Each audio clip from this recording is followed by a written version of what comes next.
इस वीडियो से हम सीखेंगे पूर्ण संख्याएं क्या होती है और इन्हें संख्या रेखा पर कैसे व्यक्त करें।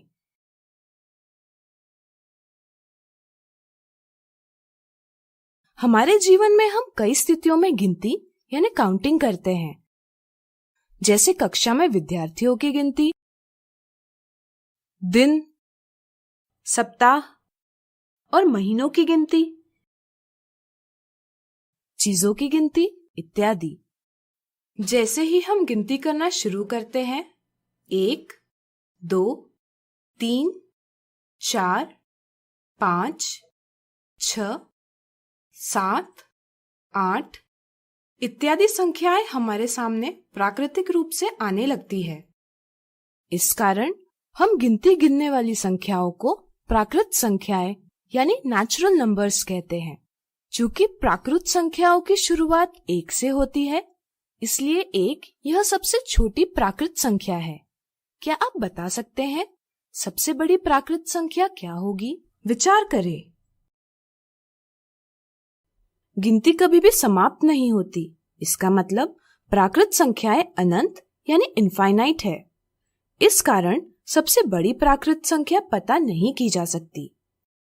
अगर किसी प्राकृत संख्या में 1 जोड़ा जाता है, तो हमें उसकी ठीक अगली प्राकृत संख्या प्राप्त होती है, जो कहलाती है परवर्ती यानी सक्सेसर। जैसे 3 का परवर्ती 4 और 4 का परवर्ती 5 होता है। लेकिन अगर किसी प्राकृत संख्या से 1 घटाया जाता है, तो उसकी ठीक पहले वाली प्राकृत संख्या प्राप्त होती है, जो कहलाती है पूर्ववर्ती यानी प्रीडिसेसर। जैसे 3 का पूर्ववर्ती 2 और 2 का पूर्ववर्ती 1 होता है।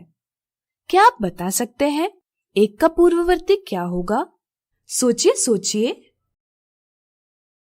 आइए इसे ज्ञात करें। मान लीजिए पेड़ पर 5 पंछी हैं। खाने की खोज में एक एक कर कुछ पंछी जाने लगते हैं। ये बचे 4, ये 3, ये 2 और यह 1। अगर यह एक पंछी भी उड़ जाएगा तो कितने पंछी बचेंगे? कोई भी नहीं। इसे संख्या में व्यक्त किया जाता है 0 से।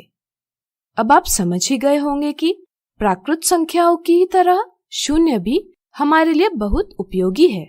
इसलिए हम प्राकृत संख्याओं में 0 को मिलाकर संख्याओं का एक समूह यानी कलेक्शन बनाते हैं, जिसे कहा जाता है पूर्ण संख्याएं यानी होल नंबर्स। इस तरह से अब हम 1 का पूर्ववर्ती लिख सकते हैं 0। पूर्ण संख्याओं की समझ बनाने के लिए संख्या रेखा यानी नंबर लाइन एक उपयुक्त माध्यम है। संख्या रेखा एक सरल रेखा यानी स्ट्रेट लाइन है, जिस पर संख्याएं समान अंतर यानी इक्वल डिस्टेंस पर दर्शाई जाती है। समान अंतर कहलाता है मात्रक दूरी या इकाई दूरी यानी यूनिट डिस्टेंस। आमतौर पर संख्या रेखा को क्षैतिज रूप से यानी हॉरिजॉन्टली दर्शाया जाता है। संख्या रेखा पर बाएं से दाएं जाने पर संख्याओं का मान बढ़ता है, जबकि दाएं से बाएं जाने पर संख्याओं का मान छोटा होता जाता है। इस समझ से संख्याओं की तुलना यानी कंपैरिजन संख्या रेखा पर आसानी से की जा सकती है। पूर्ण संख्याओं की संख्या रेखा बनाने के लिए एक सरल रेखा खींचे और उस पर समान अंतर पर बिंदु अंकित करें। इन बिंदुओं को 0, 1, 2, 3 इत्यादि नाम देकर हम पूर्ण संख्याओं के लिए संख्या रेखा बना सकते हैं। इस तरह हमने सीखा पूर्ण संख्याएं क्या होती है और इन्हें संख्या रेखा पर कैसे व्यक्त करें। अगले वीडियो में कुछ उदाहरणों से इसे अच्छे से जानेंगे।